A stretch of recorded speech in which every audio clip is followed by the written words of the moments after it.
SpongeBob 24 is a lost scrapped short episode that was only seen by staff. The idea of this short episode is pitched in 2007 by one of the staff animators. Stephen Hillenburg scrapped the idea due to it being scarier for younger children. However, the staff employee went to work on it, and when the episode was completed, all of the staff went to the viewing room to watch it. It's because of Stephen Hillenburg telling the staff who worked on other shows to come in for a test of a premiere of an episode called Nightlight, before airing it on the Nickelodeon channel. It was not Nightlight. The episode is short, which is 2 minutes, and it features SpongeBob having a mental breakdown in a messed up manner. The episode begins with an outside view of SpongeBob's pineapple house, and it fades in with SpongeBob sitting in his couch with bloodshot eyes, as if he didn't go to sleep. One of the staff members gets very confused by this while watching it. That's when the episode went to take a bizarre turn. SpongeBob twitches violently before he freaks out. His screams are like from a real kid screeching. The background twisted by itself as SpongeBob tears his sponge skin off one by one, as chunks of actual sponge comes out, as if he were an actual sponge. All of the staff watched in horror as SpongeBob continues ripping the chunk of his sponge skin off. SpongeBob falls down before he screeches in a low-pitched tone. "I can't take this anymore," said SpongeBob, as he lifted his head up to reveal his face was covered with maggots eating his skin. One of the staff puked while watching the 2-minute episode. Then SpongeBob turns his head towards the screen, before laughing violently. Stephen Hillenburg realized that the scrapped episode has been completed. Rage comes down on Hillenburg's face as he tried to turn off the projector, before he ran out of the room in terror. Then he turned back to Gary, who was actually all decayed. And then SpongeBob began to eat Gary's deceased body. After that, SpongeBob locks the front door, before coming back to eat Gary's now eaten corpse, as the camera zooms out and faded back to the outside view of SpongeBob's pineapple house once again, and the screen faded to black. Then the short episode ended. After watching the short episode, one of the staff who watched it now has paranoia on working on any SpongeBob-related content. And after the one retired from Nickelodeon for 1 year, the director of the episode was fired and banned from Nickelodeon's studio, never to work here again.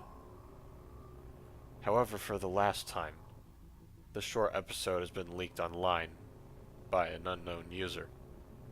The video has now been deleted by Viacom, keeping it a secret in the Nickelodeon vault. To this day, SpongeBob 24 has become an urban legend, and everyone is still trying to find it to this day. Okay, that was SpongeBob 24. That was nuts. Definitely, that was definitely something. I'll tell you that. Okay, review time. Yeah, obviously that wasn't good, but like, it made me laugh more than it made me scared. Honestly, I mean, come on, really? All of the horror that is amounted in it happens so quickly, like so fast, that it's very hard to take seriously. Literally, seconds after the episode starts, it starts with SpongeBob having a mental breakdown. And then all of a sudden, maggots are eating his face, and then he eats Gary. This is like Sponge Cry, but worse. Like, if anyone remembers spongecry.avi, then, like, you'll probably see the similarities here. Also, not to mention, the grammar here is really bad. Like, there's misusages of many words. I had to fix it up in my head to fully understand it. And the title, SpongeBob 24. What does that even mean? Like, what is the 24 referring to? His age?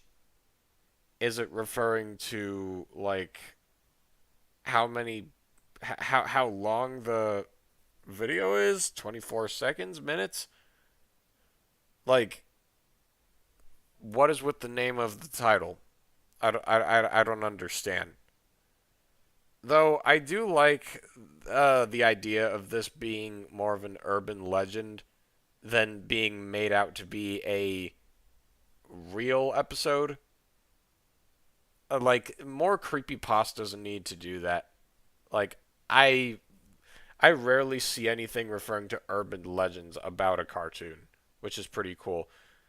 Especially the this is slightly off topic, but did you guys know that there is a urban legend that Donald Duck was banned in a country because he wasn't wearing pants? Obviously that's fake, but yeah, it was pretty funny. So, yeah, that's one thing I liked.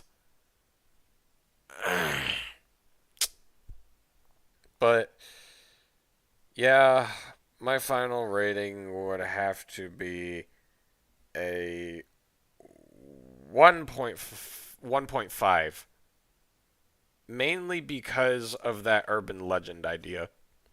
The rest of it is very bad, and this was actually made by the guy who put together the historical archive and the lost episode creepypasta wiki.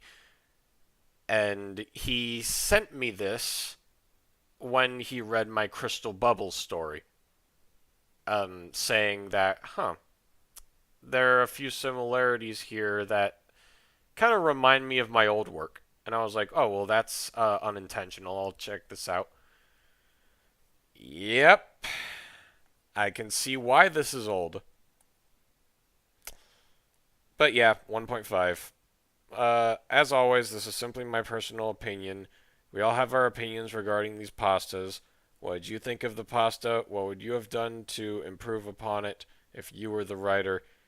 And as always, I will see you all in the next narration. I love you all. Bless.